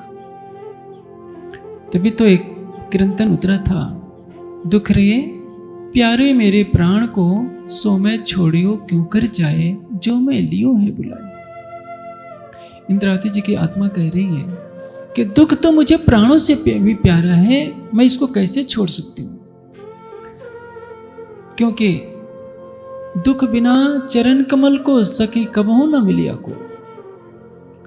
आज तक किसी को भी राज्य के चरण कमल नहीं मिले हैं बिना दुख के। एक तरफ आप कोमल गद्दे पर एसी कमरे में सो रहे हैं, एक तरफ आपको कहा जा रहा है कि आसन लगाइए, आंखें बंद करके राज्य का ध्यान कीजिए। करने में तो कष्ट होता है, सोने में बहुत आनंद होता है, लेकिन खाना पीना सोना ये तो जीव शिष्ट की रीति है। पट पहर खाए चीकना हेम जवीर सिंगार, हक लज्जत आई मोमिनो जिंदू ने करी होता। सोने चांदियों के आभूषणों से शरीर को सजाना, अच्छे अच्छे भोजन करना, अच्छे अच्छे कोमल बिस्तरों पर सोना, जीव सृष्टि इसी में आनंद मानती है। लेकिन परम धाम के ब्रह्मात्मा देह भरोसा ना करे पिया मिलन की आस, उसको केवल अक्षरातीत चाहिए, उसको केवल उसका प्राणेश्वर चाहिए। इसलिए वो रातों करे उजागरा, रात को ध्यान करेगी, दिन में उठते बैठते सोते जागते अपने प्राणेश्वर को अपने दिल में बसाए रखेगी। ब्रज की गोपियां सारा काम करती थी, लेकिन उनका सारा ध्यान अपने कृष्ण पर लगा रहता था। उसी तरह से परम धाम की ब्रह्मात्मा संसार का सारा कार्य करते हुए भी अपने धाम धनी से अपनी आत्मा का संबंध जोड़े रहती है। लालदास जी को उससे खींचना है, इसलिए माया का धक्का अवश्य होगा। और वही हुआ कि जो लालदास जी पहले संभवतः अरबोपति रहे होंगे, उनके पास कुछ नहीं बचा। यहाँ तक कि देनदारी इतनी बढ़ गई कि उन्हें अपना सिर छिपाना पड़ा, लोगों से आंखें चुराते फिर रहे हैं। क्या करें, एक बेटी है, पत्नी है, अब सबके साथ वो चलते हैं कि चलो अब तो घर में कुछ नहीं है, नौतनपुरी चल करके बिहारी जी महाराज का दर्शन करें। उन्होंने प्रण ले लिया कि जब तक बिहारी जी महाराज का मैं दर्शन नहीं करूंगा तब तक अन्न ग्रहण नहीं करूंगा।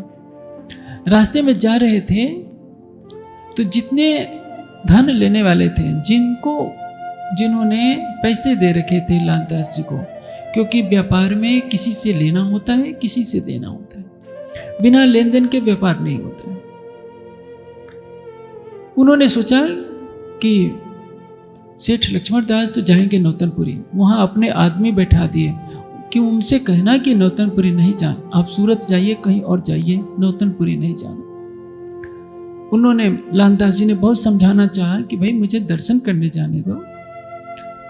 जो पैसे लेने वाले थे उनके आदमियों ने कह दिया कि नहीं, हमारे सेठ जी का आदेश है कि हम आपको नौतनपुरी जाने नहीं देंगे, क्योंकि सबको ये भय था यदि सेठ लक्ष्मण दास नौतनपुरी गए तो इनका मुख्य स्थान है, वहाँ जाकर ये वैराग्य ले लें, और वैराग्य जब ले लेंगे तो हम इनसे अपने पैसे वसूल नहीं कर पाएंगे।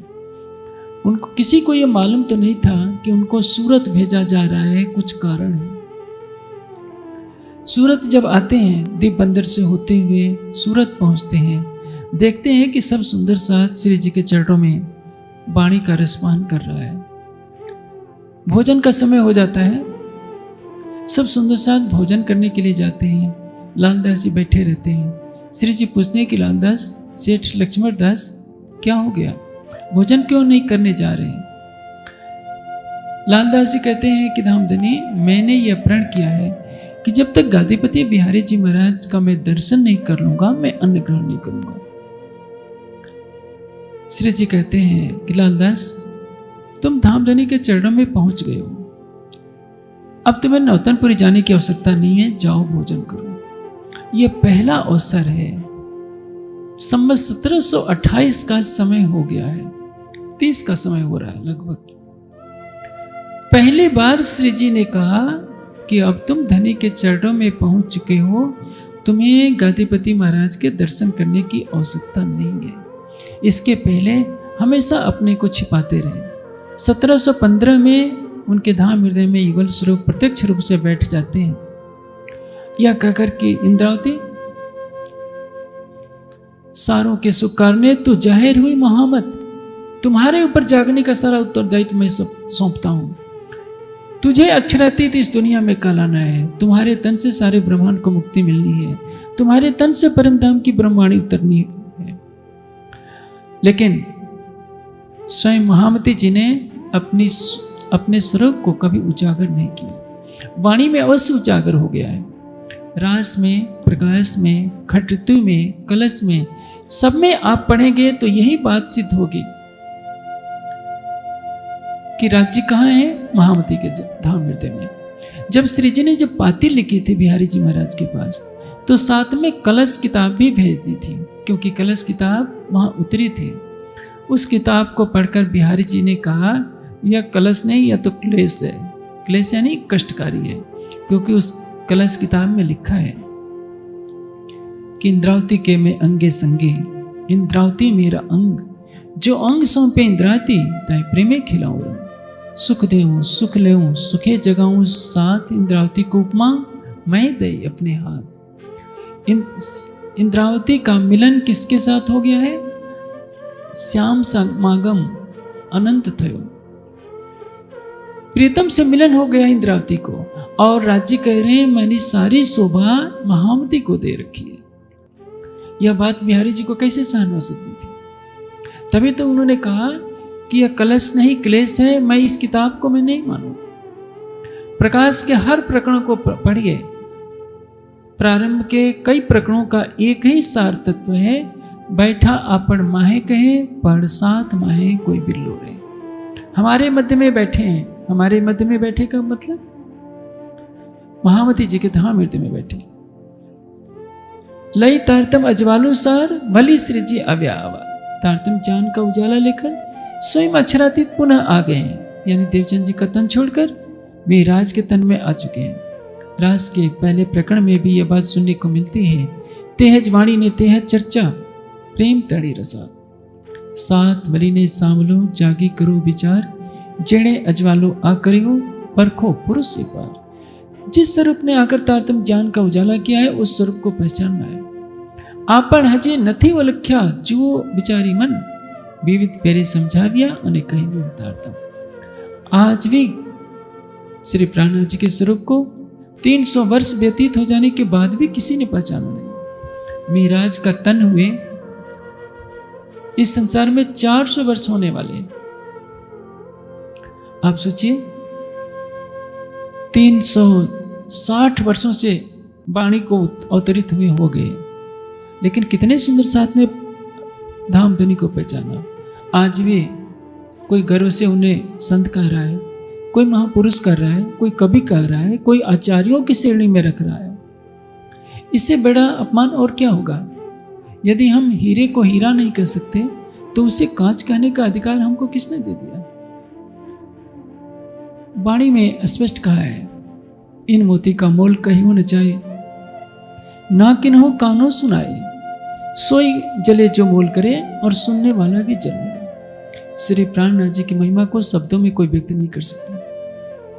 इन मोती का मोल कहियो न जाए। मोती कौन है? श्री प्राणनाथ जी। ना किन्हो कानो सुनाए, किसी के कान में भी इतनी सामर्थ्य नहीं है कि उनकी अनंत महिमा को सुन सके। सोई जले जो मोल करे, जो उस प्राणनाथ की अनंत महिमा को शब्दों की सीमित परिधि में बांधने का प्रयास करता है, उसको प्रायश्चित की अग्नि में जलना पड़ेगा न्याय के दिन, क्योंकि उसने अक्षरातीत को एक मानवीय ढांचे में माना है। आज खेद का विषय है कि समाज के अग्रगण्य व्यक्ति भी प्राणनाथ जी को कभी श्री कृष्ण परमात्मा के दूत कह देते हैं, कभी श्री कृष्ण परमात्मा के भक्त कह देते हैं, कभी संत कह देते हैं, कभी आचार्य कह देते हैं, कभी महापुरुष कह देते हैं। इससे बड़ा कष्टकारी और कोई तथ्य नहीं हो सकता। लेकिन जब लालदास जी आए, लालदास जी को प्रबोधित करते हुए श्री जी स्वयं कहते हैं कि लालदास, अब तुम सुंदर साथ के समूह में पहुंच चुके हो, तुम्हें गादी पर मत्था टेकने के लिए जाने की आवश्यकता नहीं है।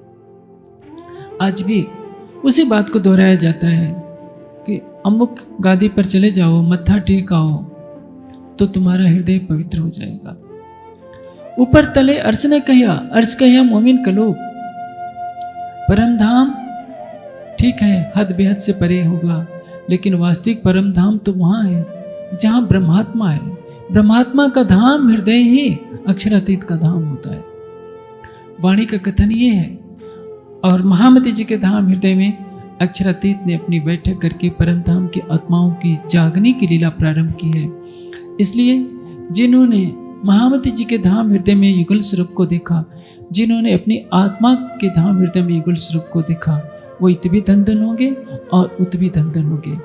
लेकिन जिनकी बाह्य दृष्टि केवल स्थान तक सीमित है, एक गादी पर जिस पर लकड़ी के या चांदी के तख्त पर रुई की गादी पर धरा दी जाती है, उसी में सारी शक्तियां जो खोजते हैं, उनसे अधिक नादानी और क्या कही जा सकती है। जो आत्मा के धाम हृदय में अक्षरातीत को न खोजकर, मूल मिलावे में अक्षरातीत को न खोजकर, या महामती जी के धाम हृदय में अक्षरातीत को न खोजकर जड़ पदार्थों में अक्षरातीत को खोजने की भूल करते हैं। अब सब सुंदर साथ यहाँ एकत्रित होते हैं। यहाँ से समूह चलेगा। एक तरफ बिहारी जी महाराज की गादी की शक्ति है, जो ये चाहती है कि वाणी का फैलाव नहीं होने पाए। एक तरफ श्री जी के पास कोई गादी नहीं है, जाहरी गादी नहीं है। हाँ, सब सुंदर साथ का समूह है उनके साथ, जो वाणी के प्रकाश को सारे संसार में फैलाना चाहता है। अधिकतर सुंदर साथ ने अपना घर द्वार छोड़ दिया है। सूरत में ही एक घटना हुई थी। मुकुंद दास जी सूरत के ही रहने वाले थे। सूरत में मुकुंद दास जी रहते थे। छोटी अवस्था में विवाह हो गया था, लगभग 25 वर्ष की अवस्था है। सब सुंदर साथ जाने लगते हैं। पत्नी आई होती है, पत्नी कहती है कि मैं नहीं घर द्वार छोड़ सकती, आप अभी से विरक्त बनना चाह रहे हैं, ये मुझे स्वीकार नहीं है। मुकुंद दास जी ने अपनी पत्नी का परित्याग कर दिया। उस समय श्री जी पहुंच चुके थे दिल्ली। पीछे पीछे चलकर श्री जी के चरणों में आ जाते हैं, यानी अपनी पत्नी का भी परित्याग कर दिया। कैसा जोश रहा होगा। उस युग में तो कोई साधन भी नहीं था। एक बार बिछड़े तो हमेशा के लिए बिछड़े, क्योंकि उसमें ट्रेन नहीं थी, हवाई जहाज की सुविधा नहीं थी, मोबाइल नहीं था, टेलीफोन नहीं था। आजकल तो प्रतिदिन कहीं भी हो, लोग अपने घरों में एक बार नहीं कई कई बार बात कर लेते हैं। लेकिन परम धाम की आत्माएं जिन्होंने अपने प्राणेश्वर अक्षरातीत को पहचाना, घर द्वार सारे संबंधों को हमेशा के लिए छोड़ दिया। क्योंकि जिसको खोजने के लिए युगों युगों से ऋषि मुनियों ने तप किया, जब वही आया है तो उसको पाने के लिए घर द्वार छोड़ने में किसी ने देर नहीं लगाई। आप सोचिए, महावजी भाई का बेटा कांजी भी आकर के वहाँ तारतम ले लेता है। कांजी ने तारतम लिया था लालदास जी से सुदामापुर में। जिसको प्रकाश होता जाता है सब छोड़ते जाते हैं, और पन्ना जी तक यह काफिला पहुंचते पहुंचते 5000 की संख्या में पहुंच जाए। आज स्थिति यह है, कोई परम धाम की ब्रह्मवाणी सुनाए, सुनने वालों की संख्या नदारद होती है। वो युग था जब संसाधन नहीं थे, लेकिन सुंदर साथ के हृदय में भाव है, प्रेम है, श्रद्धा है, समर्पण है। अपना घर द्वार हमेशा हमेशा के लिए छोड़ दिया। ये कल आप सुनेंगे कौन कौन से वो परम धाम के ब्रह्मणी हैं जिन्होंने अपना घर द्वार छोड़ा हमेशा हमेशा के लिए। पत्नियां हैं, बच्चे हैं, बूढ़े भी हैं, सब लोग कहा कि चलना हो तो हमारे साथ चलो, नहीं तो मैं तुम्हारे लिए मर गया और तुम मेरे लिए मर गए। ये त्याग है। ये सृष्टि के इतिहास में कहीं देखने को नहीं मिलता कि सबने 5000 की जमात में श्री जी के साथ अपना जीवन हमेशा के लिए गुजारा किया। गौतम बुद्ध के साथ भी हजारों शिष्यों की संख्या रहती थी। महावीर स्वामी के साथ भी शिष्यों की संख्या रहती थी, हजारों की संख्या में। यह ठीक है, उस समय भी भिक्षा मांगकर बुद्ध के शिष्य भी अपना गुजारा करते थे। महावीर स्वामी के शिष्य भी भिक्षा मांगकर गुजारा करते थे। लेकिन श्री जी से सबको इतना प्रेम है कि जैसे ही उनके अंतर्ध्यान की बात जिसने सुनी, जो जहाँ था वहीं गिरा और शरीर छोड़ दिया। ये अलौकिक प्रेम कहीं भी देखने में नहीं आता। लेकिन हमने इस ज्ञान को मंदिरों की दीवार में छिपाए रखा, इसलिए यह ज्ञान छिपा रहा। यदि इस ज्ञान को उस समय से फैलाने के लिए कोई नीति बनाई गई होती, बड़े बड़े शिक्षण संस्थाएं बनाई गई होती, जहाँ ब्रह्मवाणी के विद्वान तैयार होते, तो इन 360 वर्षों में अब तक बहुत कुछ हो गया होता। आज पूरे विश्व में वाणी की गूंज हो रही होती। आज जो संसार आतंकवाद की ज्वालामुखी में जल रहा है, शायद ऐसा नहीं होता, क्योंकि संसार के सभी मत पंथों को एक रस करके एक सत्य का मार्ग दिखा दिया जाता है। आज जो इस्लाम कुरान के नाम पर तलवार निकाले हुए है, क्रिश्चियनिटी अपना झंडा फहराना चाहती है, सारा संसार जातिवाद, वर्गवाद, सांप्रदायिकता की अग्नि में जल रहा है। इस अग्नि को बुझाने का कार्य तो हमारा था, लेकिन हमने तो एक छोटा सा संप्रदाय बनाया, अपने अपने मंदिर, अपने अपने मठ बना करके आराम करते रहे, न खुद ब्रह्मवाणी का ज्ञान लिया, न इस ब्रह्मवाणी को फैलाने के लिए कोई दुर्गामी नीति बनाई। परिणाम यह हुआ कि छोटे से मध्य प्रदेश में भी हर गांव में, हर नगर में प्राणनाथ जी को जानने वाला कोई नहीं है।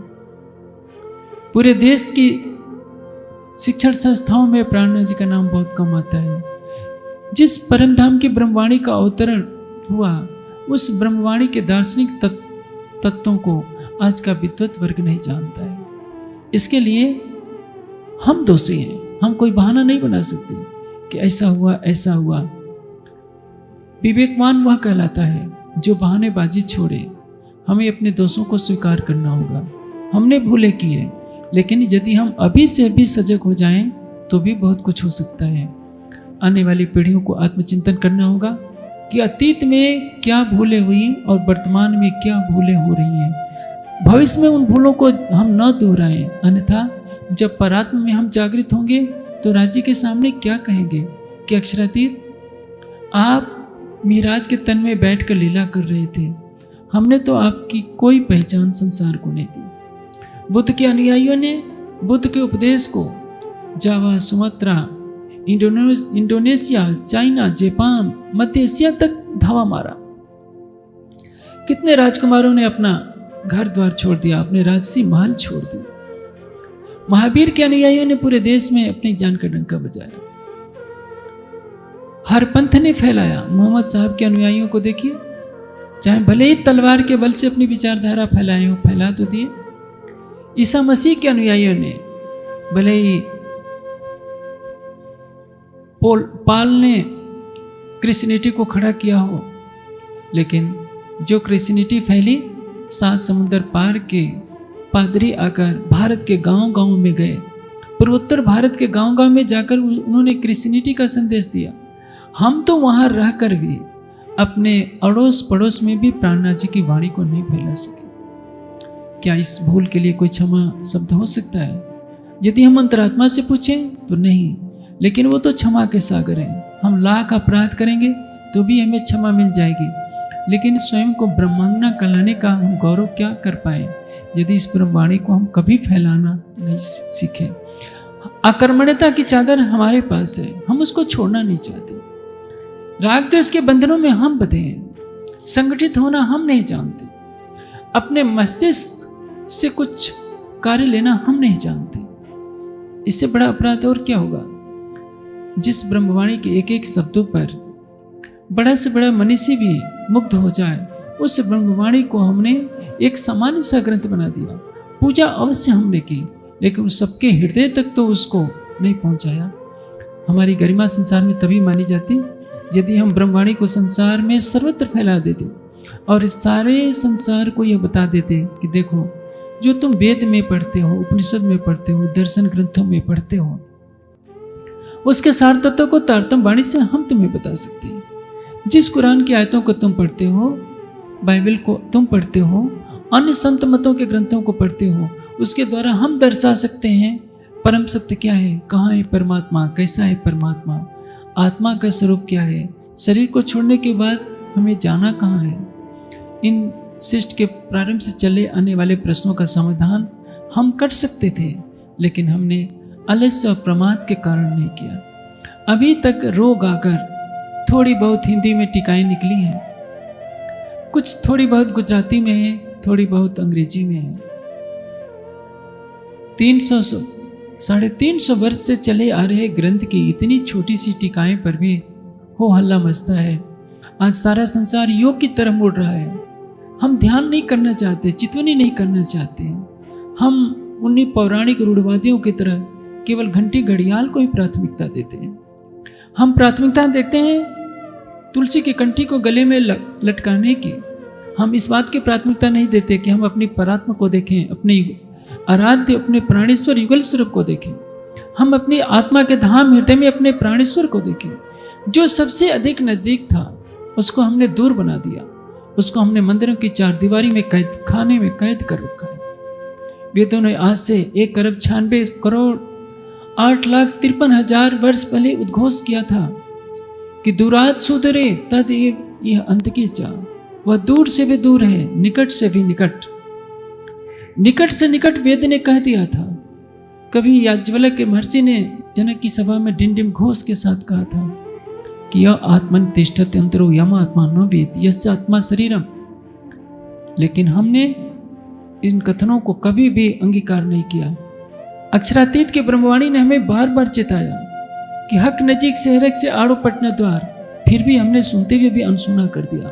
हम उसको गादी में खोजते हैं, समाधि में खोजते हैं, चित्रों में खोजते हैं और वृक्षों की पूजा में खोजते हैं, घंटी घड़ियालों में खोजते हैं, तुलसी की कंठी में खोजते हैं। तो कैसे मिलेगा वो?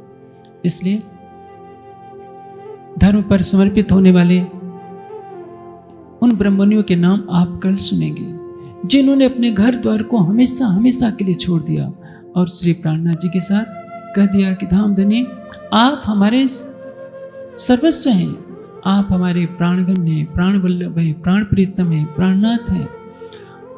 और यही भाव लेकर के सुंदर साथ पन्ना जी में आते हैं। सेवा करते करते, चर्चा सुनते सुनते, चितवनी करते करते अपने नश्वर देह का परित्याग किया। यह लीला हमारे लिए ग्रहणीय है। आज 40 लाख की संख्या में सुंदर साथ है, लेकिन उस बीतक के श्रवण को तो आज हर कोई सुन रहा है। ब्रह्मनियों ने जो आचरण करके दिखाया है उसको आत्मसात यदि हमें करते हैं तभी हम धन धन हो पाएंगे, इत भी और उत भी। अब चुपाई धरे।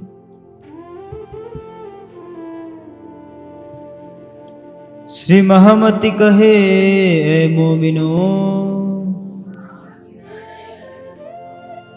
ए शरत करो याद, फिर लाल आगे की कहूँ, जो झगड़े को बुनियाद। बोलिए श्री प्राणनाथ प्यारे की।